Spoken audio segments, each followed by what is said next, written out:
Welcome to The Fueling Edge.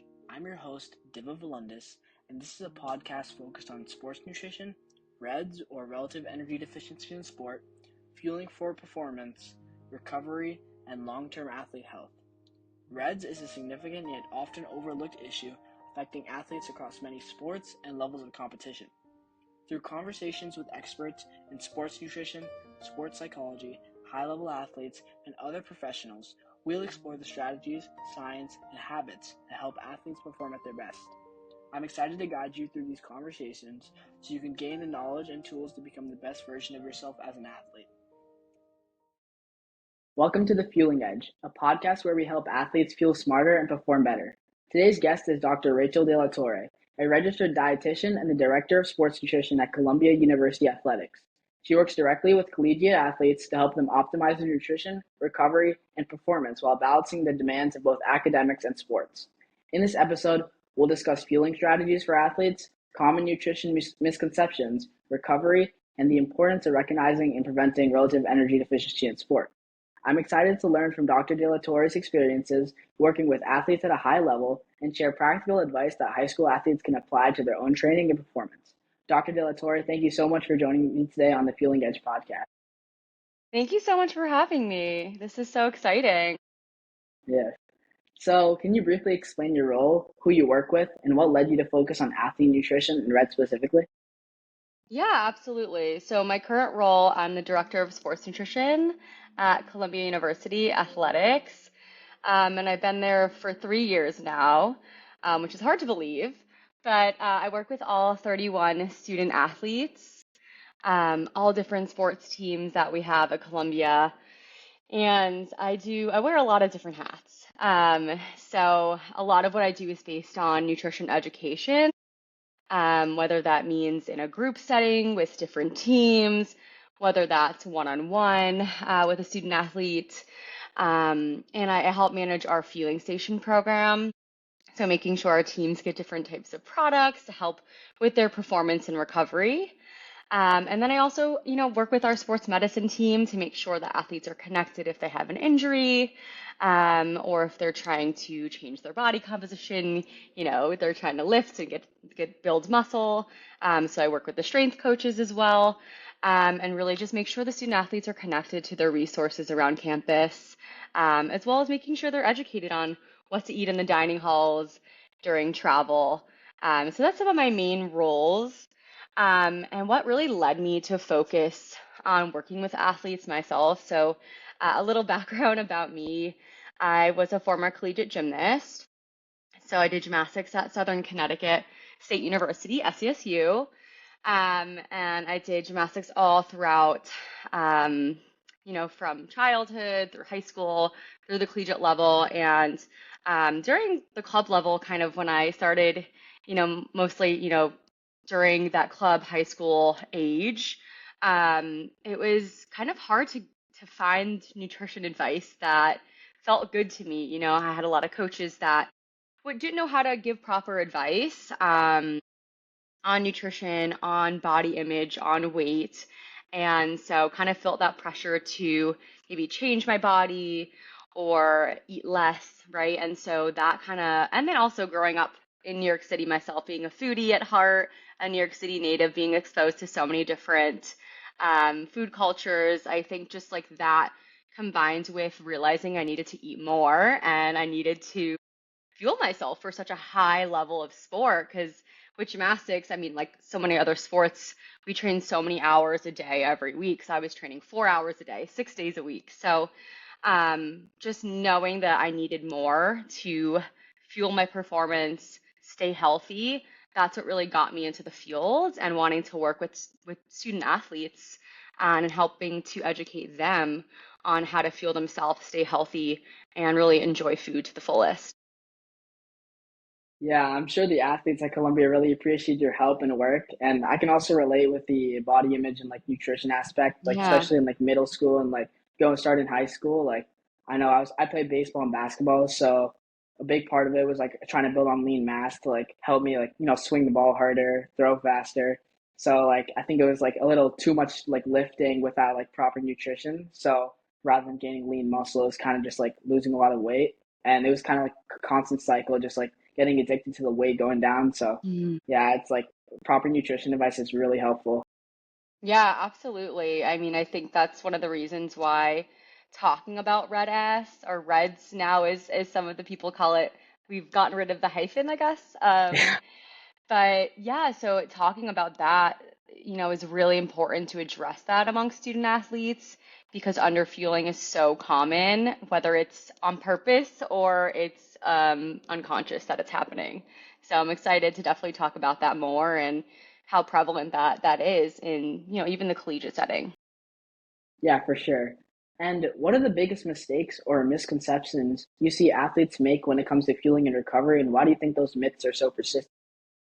Yeah, this is a great question. I think a lot of what I see right now is, social media is so huge. And there is so much information that's circling around at our fingertips. And I think a lot of the nutrition advice that is happening right now on social media is just geared towards very specific people, whether it's like a bodybuilder type, whether it's just like the general population. So I think a lot of student athletes will take that advice and think it applies to them. But in reality, student athletes need so much more calories, so much more energy, so much more carbohydrates. Their needs for carbs and energy is just way higher than the general population. You know, it's their demand for sport is just super, super difficult. And they're expending a lot. And so I think when they take that information that they find on social media and apply it to themselves, they think they're doing a really good thing. Of course, right? They're trying to do the best by themselves and eat really healthy. And maybe it's like a low sugar. They're trying to make sure they're eating not enough sugar in their diet, added sugar, which is totally understandable. And I totally see why that can happen and why that's important to think about. But because student athletes need for carbohydrates are so high, we actually don't really need to reduce that sugar. And we don't need to cut out carbs and go on like a keto or a low fat diet. So I think a lot of times they take that nutrition advice that they see online, I think it applies to them. So a lot of what I do is like myth busting and making sure that we're breaking down those myths that are really geared towards just like an average person who doesn't train that much. Yeah, I can definitely relate. Like especially in middle school, like a lot of fitness influencers, they're just like Yeah, bodybuilders. So yeah. like they always have that shredded physique online, and like it really appeals to kids, I guess, to get the same physique. So they cut out carbs. Like I know I cut out like white rice a lot. That's something I used to eat a lot, but like I cut it out just because I thought carbs were like the enemy, and Hmm. only proteins needed. But yeah, now I realize like how athletes, like especially for the amount of hours they're training, they need a lot of carbohydrates to suffice that training. Yeah, absolutely. And just like to put it into perspective, if anyone who's listening like likes the number aspect. So if we're like when we think about general population, we think, carbs should be anywhere. We do a lot of things in sports nutrition in kilograms. So like a general person might need about 3 to 5 grams per kilogram of weight. But for a student athlete, you would need anywhere from 5 to 7 to like 7 to 10 when we're talking about like our, cross country athletes, our tennis athletes who are really like thinking about cardio, or more of like the 5 to 7 grams per kilogram per day for those athletes who are more like maybe like a strength base, like a track and field athlete, maybe who's like a thrower, or maybe like a volleyball athlete, something like that. So you can see the carb needs are way higher. And also like the aesthetic. So when we think about the bodybuilders, right? Like we obviously they're athletes in their own right, but a lot of what they do is just for aesthetic based. So they don't have to necessarily eat like an athlete to actually perform, right? It's way different. And so that's also education that I try to tell athletes too. It is different. So yeah, carb needs super high for athletes. Just trying to get them to realize like carbs are king. It's like my main message most of the time. Yeah, I used to think the only macronutrient that was important was protein. So I would eat a Yeah. lot of chicken. Yeah, just ignore the carbohydrates. Yes, our athletes like once in a while they think that too. They definitely will once we start like pounding that message about carbs, they're like, "Oh, I get it now." But they absolutely think the same things too about protein. Yeah. Very common. Mhm. And how does underfueling actually impact an athlete's performance, recovery, and injury risk in real life, both physically and mentally? Yeah, this is a great question and like a very loaded question because there's definitely a lot to it. So for those who don't know, since we're going to be talking about REDS, so that stands for Relative Energy Deficiency in Sport. So this is something that is happening to athletes specifically because it revolves around sport. Um, and so when we talk about REDS, we talk about low energy availability, LEA is the acronym there. And that is happening when an athlete's energy, so what they're consuming, is not matching what they're expending. So a lot of times, and this can happen in two ways. It can happen from over exercising, where they're eating enough, but they're exercising so much. Um, that it's just their needs aren't matching that, or they're intentionally, not eating to meet their energy demands. So it's either like the training is too much sometimes, or the eating is not enough. So sometimes we kind of see those two areas. Um, and so when we talk about how it really impacts performance, we think about the different areas, right? So firstly, we'll think about in terms of like performance, we'll think about muscle strength will decrease, endurance decreases. A lot of times, student athletes will feel really fatigued and tired, so they just really can't get through the workouts. Um, because they just don't have enough energy to get them through. Things like their brain will kind of be working in slow motion, so kind of impaired judgment, coordination, cognitive skills. And I know kind of we'll talk about some of the first warning signs, but mood swings is a huge one. So you'll really see mood start to like be all over the place. And I don't just mean like an irritability. It's more like you'll see a lot of you'll see mood swings, but like more consistently. So like really, maybe like really irritable, really like sad, just because of that starvation factor. And in terms of like health, under eating can impact all different areas. So um, our metabolic health, our reproductive function, our bone health, um, all different areas, cardiovascular health, our heart, specifically. So like with men in general, with we call this the male athlete triad. So I'm sure you've heard of the female athlete triad. It's more talked Yeah. about, but male athlete triad is kind of similar. So um, with the male athlete triad, it affects, so it starts with the low energy availability. It involves the bone health that's going to be impaired, and then testosterone is going to be decreased. So when we think of testosterone, we obviously think about like the muscle building. So if you think of like men who are going through low energy availability, it's their muscle strength is not going to be as good. They're not going to build muscles easily. Their bone health's affected. So that's why you see like more stress fractures and injuries. And with women, it's very similar. So women obviously have menstrual cycles, so it's going to impact estrogen. And if estrogen's decreased, then so is the bone health because estrogen really helps to regulate bone. So that's why a lot of times when you see a lot of stress fractures happening. Yes, it could be overtraining, but it can be related to undereating. So if you can imagine if your body's not getting enough vitamin D or calcium, you can imagine where is the body pulling that from? The bones. So when the body can't find enough calcium available, it starts to pull from the bones, weaken them, and that's kind of where we get those stress fractures and injuries. And a lot of times athletes too, they will be sick a lot. So immune system is really like it's really just like affected, and it's really like depressed and not like working properly.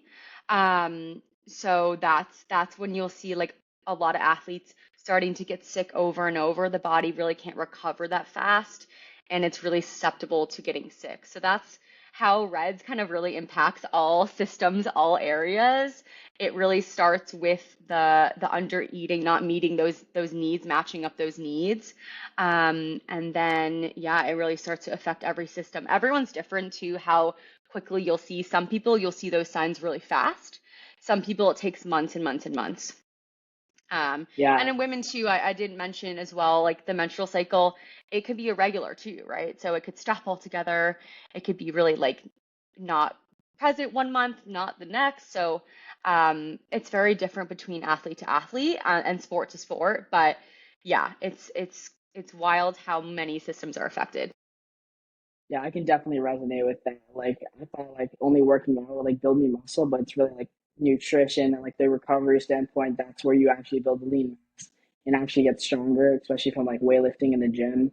And then, Hmm. yeah, like a lot of athletes, like they don't know that like recovery is like really important to optimize their performance. So they kind of just like Yeah. think if they train hard enough, that's all enough, but it's really not.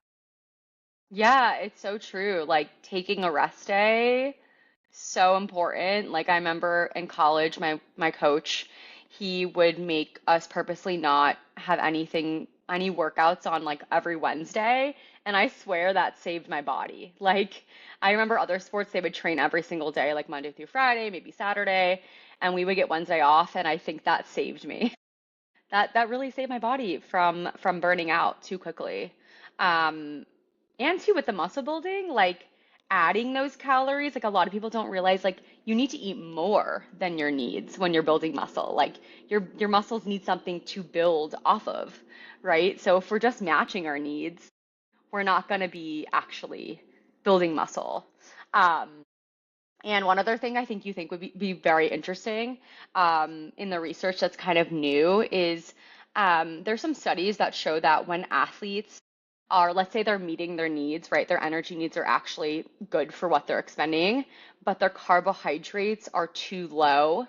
So everything else is good, right? Our protein, our energy, maybe fat, but carbs are too low. That actually can put us into that red S, low energy availability state, which is really scary because it's like the athlete can be doing everything right and then just not eating enough carbs. So that's why I try to like tell everyone, I'll tell athletes like, please eat carbs. Please make sure you're recovering with carbs because carbs will help you recover for the next day. Yeah, that really like puts into picture how important carbohydrates are, Yeah. and like how a lot of Yes. people don't just think that, and they just think like protein and like those other macronutrients are the most important. Yes. Yes. Absolutely. And what are some of the earliest warning signs of underfueling or REDS that athletes, parents, and coaches might be missing, and why do you think they go unnoticed for so long? I know you touched up on this a little bit from the last question, but could you go further into that? Yeah, absolutely. I think, no, this is a great question. I think some early signs would be so firstly would be like the mood swings. I think, and when we talk about mood swings, we're not talking about just like someone having, a blowout like anger problem one time, right? It's not like, oh, I'm getting angry at you 1 second. It's a consistent, like you're seeing moods shift from what they normally are to like atypical behavior, right? So you're seeing those mood shifts constantly happen. Um, I remember when when I was in gymnastics and there was like a period where I was really trying to maybe lose a little bit of weight and it was only for a couple months, but I remember I would start to like decrease my portions and I remember I would get very like moody in the gym and I would start to like, for example, if I was on the uneven bars or something and I fell down, I would start to just cry like it was like almost like I could not control my emotions. And that would happen, that was happening a lot. So something like that, if you're seeing an athlete just exhibit some like atypical behavior with their mood swings, that's always like a first sign because if you think about yourself, like, have you ever gotten hangry? Yeah, definitely. Yeah, right. You know what that feels like. Like it's not fun and sometimes you lash out at someone because you're just really hungry and your blood sugar's low and it's hard to control that. So I think that is kind of really like taken to the nth degree when we're constantly being starved and we're constantly under eating. So I'd say that is something that parents and coaches should look out for. Um, of course, with like, it depends how involved the parents are, but coaches in general, since they're with the athlete a good amount of time during the day, looking at their energy, right? Are they usually a kid that shows up and it is giving full effort, and now for some reason they're not, right? Maybe they're not able to get through a practice or a certain exercise that they're doing on the field, right? Or they're just not giving their all. Or maybe, you've seen over a couple of weeks, they're just not making adaptations to training, right? You're seeing like, oh, we're implementing this new strength program and we're trying to build muscle right now, and they're just not getting stronger, right? So those are some warning signs to see like that's a red flag, right? If your program, if everyone else is really like making those adaptations and you're seeing everyone really getting better and stronger and faster and improving, even if it's little by little, and they're just staying stagnant or they're just kind of going, they're regressing, that's something to look out for. Um, so just like how they're showing up, I think is huge. And parents too, if you're noticing the athlete, typically, a kid should be growing, right? We're growing until our brain is developing until we're 25, right?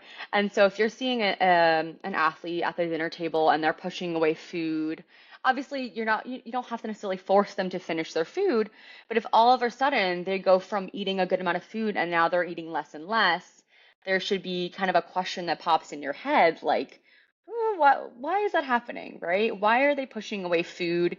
They've just had a long practice." And maybe as a parent, you're asking a question. You don't necessarily need to go and shake your finger at them being, why are you not finishing your plate, right? It's more so come to them with curiosity. Hey, I've noticed you're eating less. Are you not liking the food? Are you wanting something else? Or, what's going on, right? So be curious before we kind of judge, just to kind of see what they say to you. Um, so I'd say kind of start there. There was be some warning signs to think about, and of course there are more obvious ones like weight loss. And if you see those huge weight changes, especially in any kid who's supposed to be getting bigger and growing and getting stronger, that's definitely a huge red flag. Yeah, and so I would say if you're a parent, maybe you're keeping an eye on your kid, but the coaches are definitely a um, big way to make sure that they're monitoring their athletes and they're noticing some of those warning signs because they're so closely with them for such a long period of time each day. Yeah, I definitely resonate with the portion sizes of food. Like every day the food portion sizes would get gradually smaller until it would be like very small than normal. So yeah, and then like weight loss as well. That's like definitely an important sign, a very prominent sign as well. That happened to me. So yeah, I definitely resonate with that. Yeah, and I think what's interesting too is like when you start to, which we see with athletes at the collegiate level as well, when you start to undereat or just not, when your nutrition is just not where it's supposed to be, it kind of like bleeds into all areas of life, right? And so, of course, we'll see an athlete not uh, performing their best, maybe their attention span, their brain isn't working as well because it's a starved brain. So maybe school is starting to be affected, their academics. Maybe the teachers are noticing the student isn't as present or they're not asking them enough questions, or maybe they're just checking out. So it is interesting, social life too, it can affect, if you're not getting enough food, you're not going to want to be as social. You're not going to want to be with your friends as much. So um, obviously this is going to down the line, but you can kind of see it trickle into all areas. It can affect sleep as well if you're going to bed hungry. So um, definitely parents should be aware of that and start to notice when it's starting to affect all areas. We of course want to intervene before then, but it is interesting how interconnected everything is.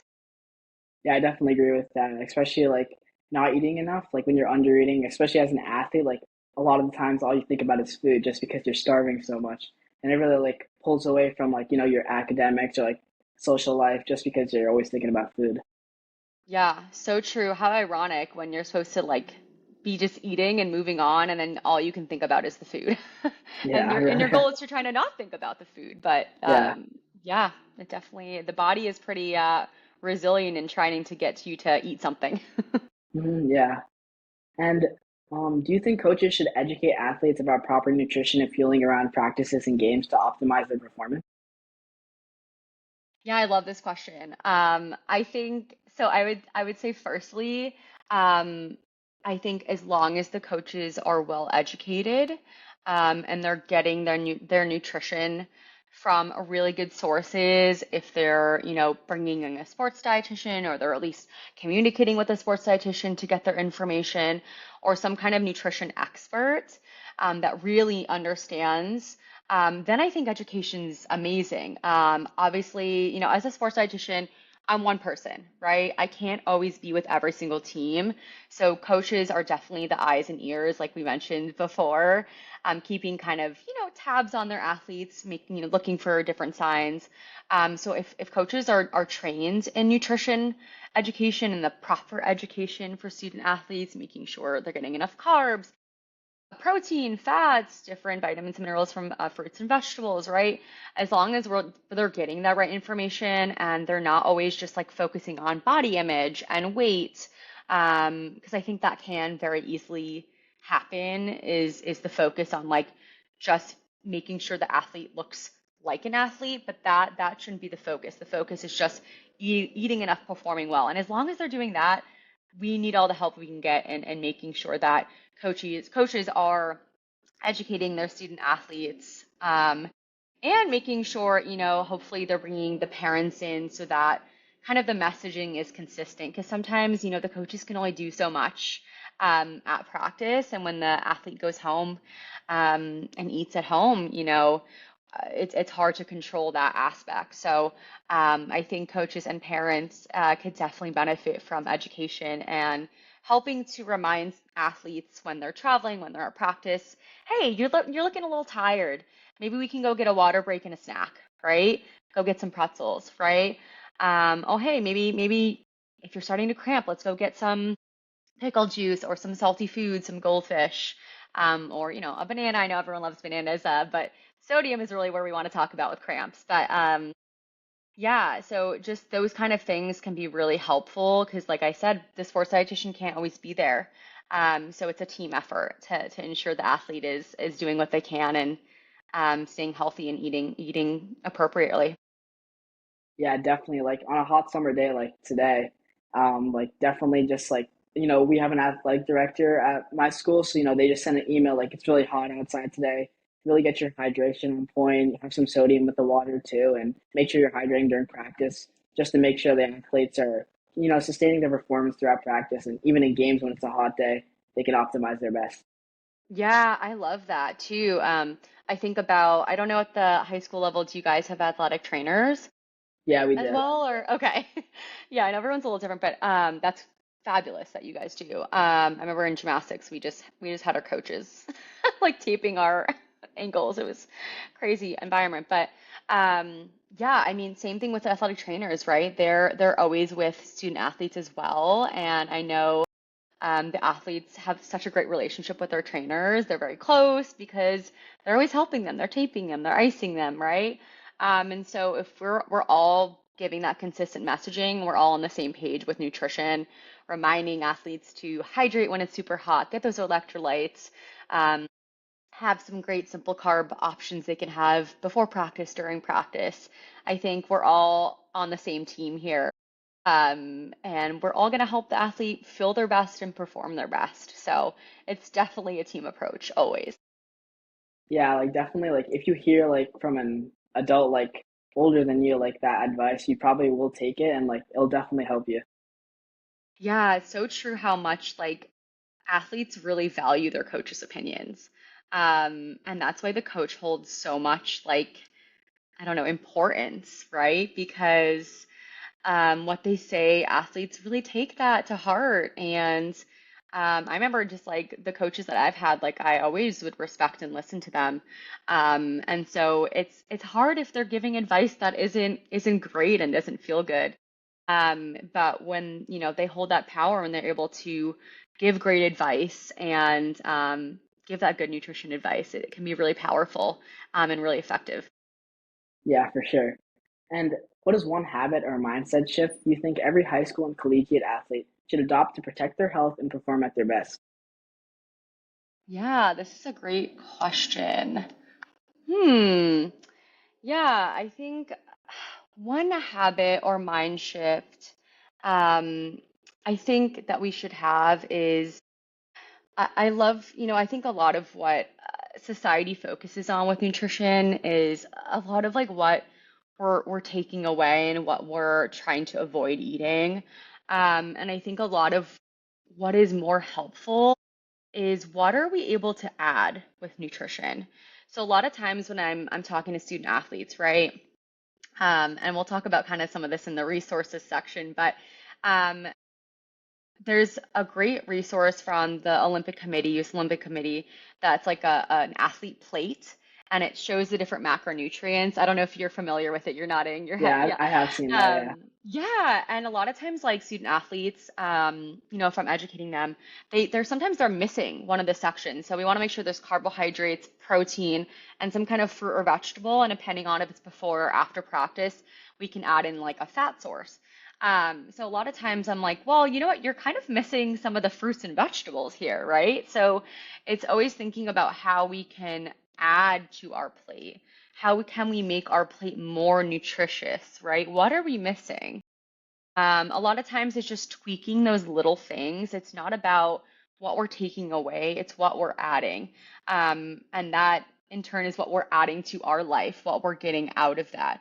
So I think if there's one habit or mindset shift, it's that, and also thinking about um, how holistic everything is, right? How can we think about and I think too, like when I talk about holistic, I mean like what I mentioned before is like with coaches or with some sport culture, depending on the team that you're on, there can be this mindset that like our weight is really what's determining our performance.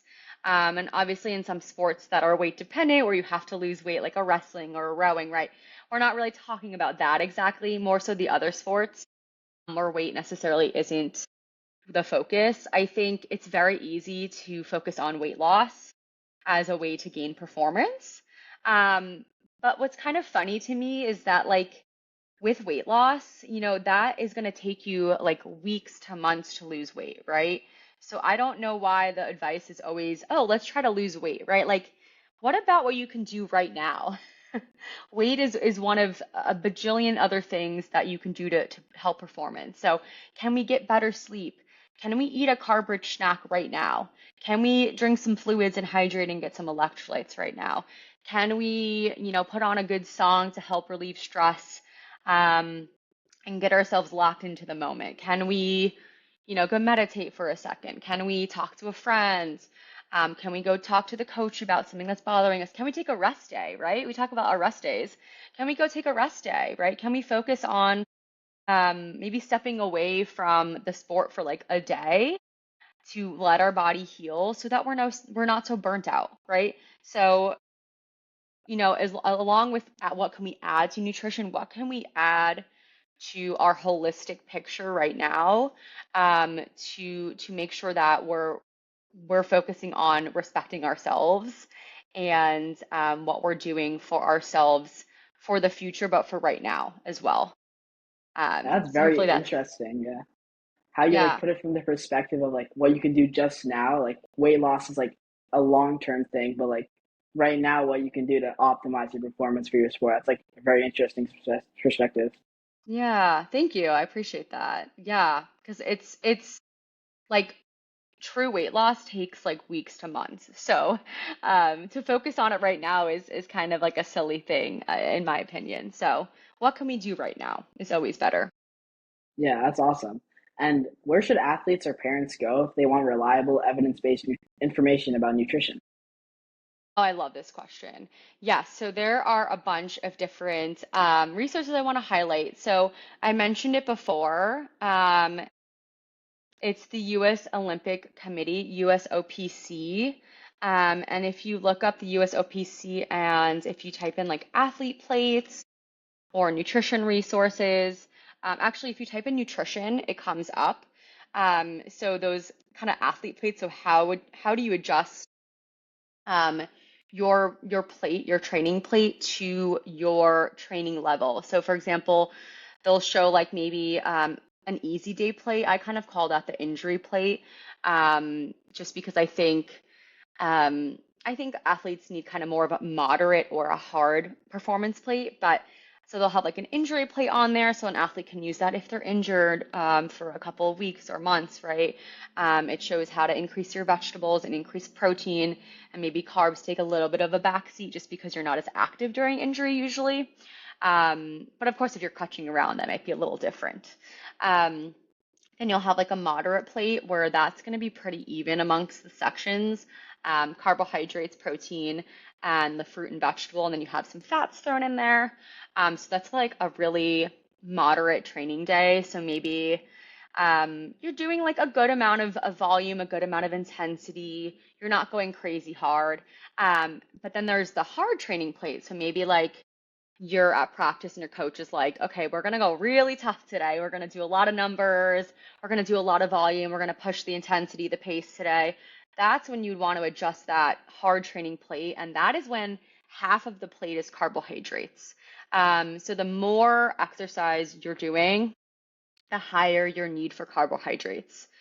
So that's why when you're training hard, you want to use that hard performance plate and mostly do carbohydrates.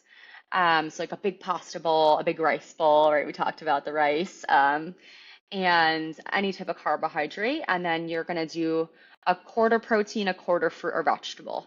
So that would be the hard plate. And then the USOPC has a ton of other nutrition resources on there.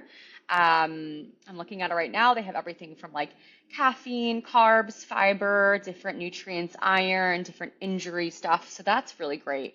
Another resource I would recommend is the ASPDA. Um, so the ASPDA was formerly called something else. I think it was like a different acronym. It started with a C. Um, and so this is the American Sports um, Professional Dietetic Association website. Hopefully, I said that correctly. And if you look at ASPDA downloadable resources, they have a ton of different nutrition resources that are really helpful, from hydration to different sports and the recommendations there, everything. And they're an organization that I really love because they're for sports dietitian professionals. So if I'm using it, you guys can definitely use it. The information is pretty simple enough to understand, so they break it down where it's not super complicated. It's not like you'd have to be an expert to understand these. Understand the information. There is downloadable resources that you can use as a school, as a trainer, as a coach, that you can print out and use with your athletes. So they have it on there for free so that you can use them. And then the last resource is AIS, so Australian Institute of Sport. They also have a ton of free downloadable resources. I use a lot of their information in terms of supplements, because a lot of student athletes have a lot of questions about supplements. So if you type AIS supplements, they have a framework that shows you from like A level evidence, which is the highest, all the way, I believe, down to D level evidence. So maybe that's not as much supported. So within there, you can see what supplements are recommended, why are they recommended, what's the evidence level for it, is it good, is it bad? And they have two sections. They have a professional fact sheet and like a consumer fact sheet. So the consumer one's usually for the student athletes. I actually like that one better.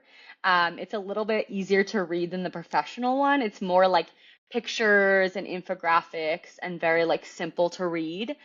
So I actually use those ones for myself instead of the professional ones, but it is nice to have both. So if you go on that website, it's free to everyone. I'd recommend coaches, if you have questions, or athletic trainers, or even athletes, right? They can go on there and download the resources from there and kind of learn a little bit about supplements. So those are kind of the three I would recommend and start with. So the USOPC, the ASPDA, and the AIS. Those would be the three I kind of recommend to start with. And if you have any questions or have any specific areas where you need some information, just let me know. Happy to send those over.